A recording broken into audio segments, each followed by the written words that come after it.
বিচ্ছিন্ন সহিংসতার মধ্য দিয়ে শুরু হয়েছে পঞ্চম দফায় উপজেলা নির্বাচনের ভোট গ্রহণ শুরুর আগেই লক্ষ্মীপুর সদরের দুর্গাপুরে সন্ত্রাসীদের হামলায় গুলিবিদ্ধ হয়ে ওয়ার্ড যুবলীগ সভাপতি কবির হোসেন নিহত হয়েছেন।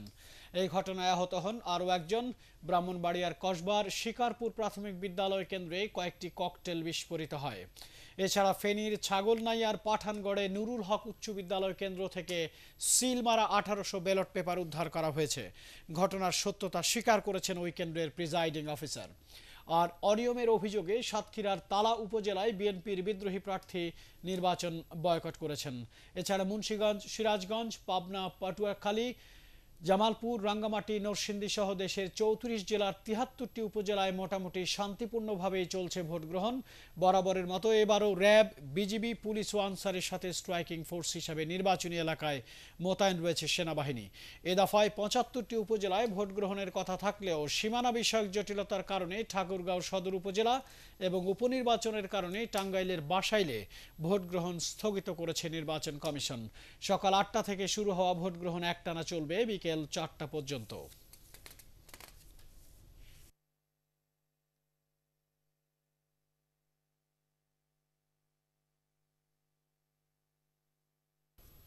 দর্শক, আমরা আগেই জানিয়েছি যে নির্বাচনী সহিংসতায় লক্ষ্মীপুরে যুবলীগ নেতা নিহত হয়েছেন। সেখানে রয়েছেন আমাদের সহকর্মী ফজলে রাব্বি, তিনি জানাচ্ছেন সেখানকার সবশেষ খবর।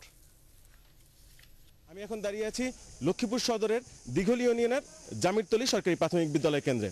এই কেন্দ্রে এখন পর্যন্ত সুষ্ঠুভাবে ভোট গ্রহণের চিত্র আমরা দেখতে পাচ্ছি, কিন্তু বাজারের কেন্দ্রের বাইরে একটি বাজারের কিছু মানুষ আমাদের কাছে অভিযোগ করেছিলেন যে তারা ভোট কেন্দ্রে আসতে পারছেন না, কিন্তু প্রিজাইডিং অফিসার এবং র্যাব কর্মকর্তা সেই ঘটনাকে পুরোপুরি অস্বীকার করেছেন। এদিকে এই স্কুলেরই কিছু দূরে 3 কিলোমিটার দূরে রাত 3টার দিকে যুবলীগের ওয়ার্ড সভাপতি কবির হোসেন সন্ত্রাসীদের হামলায় মারা যান। এই ঘটনায় আহত হয় আরও একজন। যেহেতু তিনি ওয়ার্ড যুবলীগের সভাপতি, সেহেতু ধারণা করা হচ্ছে যে নির্বাচনকে কেন্দ্র করেই এই হত্যাকাণ্ডের ঘটনা ঘটেছে। এমনই 159টি কেন্দ্র আছে লক্ষ্মীপুর সদরে, যার সবগুলিকে ঝুঁকিপূর্ণ হিসাবে ঘোষণা করেছে রিটার্নিং অফিসার। তবে তাদের আশা শেষ পর্যন্ত সুষ্ঠুভাবে ভোট গ্রহণ সম্পন্ন হবে। রাশেদ। জি, আপনাকে ধন্যবাদ। দর্শক, আপনারা আগেই শুনেছেন ফেনীর ছাগলনাইয়ার পাঠানগড়ে নুরুল হক উচ্চ বিদ্যালয় কেন্দ্রে সিল মারা 1800 ব্যালট পেপার উদ্ধার করা হয়েছে। এ বিষয়ে বিস্তারিত জানতে ফেনী থেকে টেলিফোনে আমাদের সঙ্গে সরাসরি যোগ দিচ্ছেন আমাদের সহকর্মী হাবিবুর রহমান। হাবিব, বলুন ওই কেন্দ্রে কি এখন ভোট নেওয়া হচ্ছে কিনা? সকাল 8টা থেকে ছাগলনাইয়া 47টা কেন্দ্রে শান্তিপূর্ণভাবে ভোট চলছিল। ঠিক 9টার দিকেই আপনার রাধানগর সরকারি প্রাথমিক বিদ্যালয় থেকে আপনার 1400 ব্যালট পেপার, সিল মারা ব্যালট পেপার উদ্ধার করা হয় এবং এখানে প্রার্থীর এজেন্ট চ্যালেঞ্জ করলে তখন প্রিজাইডিং অফিসার আহমদ হোসেন সেটা গ্রহণ করে এবং ওই কেন্দ্র স্থগিত করে দেয়। এছাড়া ওই যে রাধানগর সরকারি উচ্চ বিদ্যালয় ভোট কেন্দ্র দখলের কারণে ওই কেন্দ্রটাও স্থগিত করা হয়েছে।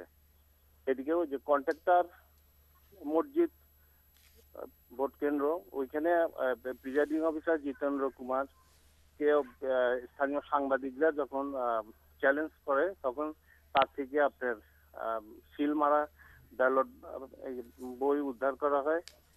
ওই কেন্দ্রটিও আপাতত স্থগিত করা হয়েছে।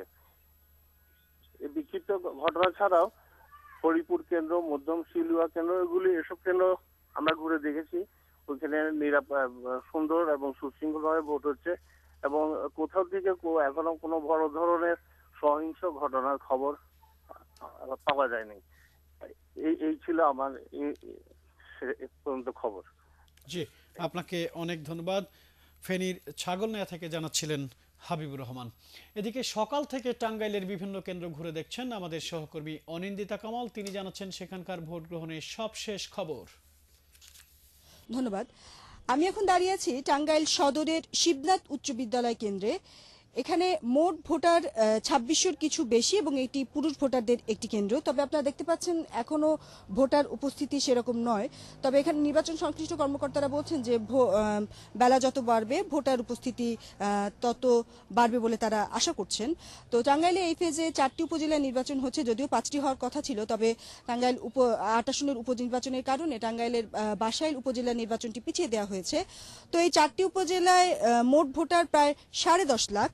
তার মধ্যে সবথেকে বেশি ভোটার হচ্ছে আপনার এই সদরে, প্রায় 3.5 লাখ, এবং সদরেই হাড্ডাহাড্ডি লড়াইটা হবে বলে আশা করা হচ্ছে। এখনো পর্যন্ত ভোট গ্রহণ সুষ্ঠুভাবে চলছে বলে আমরা জানতে পেরেছি। এখনো কোনো ধরনের অপ্রীতিকর ঘটনা বা সহিংসতার কোনো খবর আমাদের কানে আসেনি।